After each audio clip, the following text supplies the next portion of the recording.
Absolutely. So how is it that porn use isn't all that sexual, and yet downstream from porn use, you get sexual dysfunction?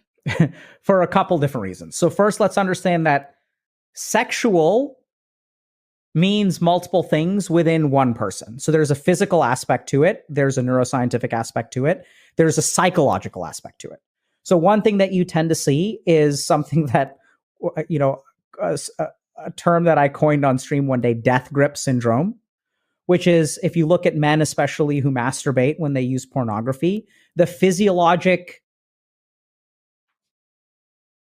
stimulus, for lack of a better term, that men will use actually does not approximate the physiologic stimulus of intercourse.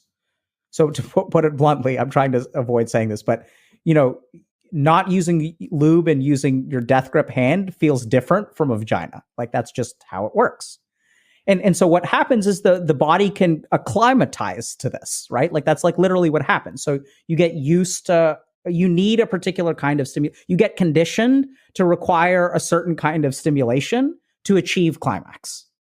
And so then sometimes what can happen when people engage in sexual intercourse is that they can't get that kind of stimulus to achieve climax. They've detrained themselves from being stimulated by real physiological interaction with somebody else's body. Yeah, absolutely. Right. Unless so they also have a very, very strong grip.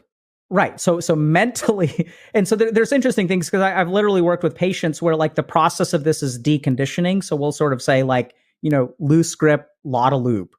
And that'll be frustrating for, I'm serious. I know it's funny, but like seriously, because you have to do that physiological deconditioning and you have to try to approximate, things like that. And there's all kinds of stuff that you could do with your partner and things like that too. So you can fix this. Sometimes you'll see like erectile dysfunction, just kind of straight up.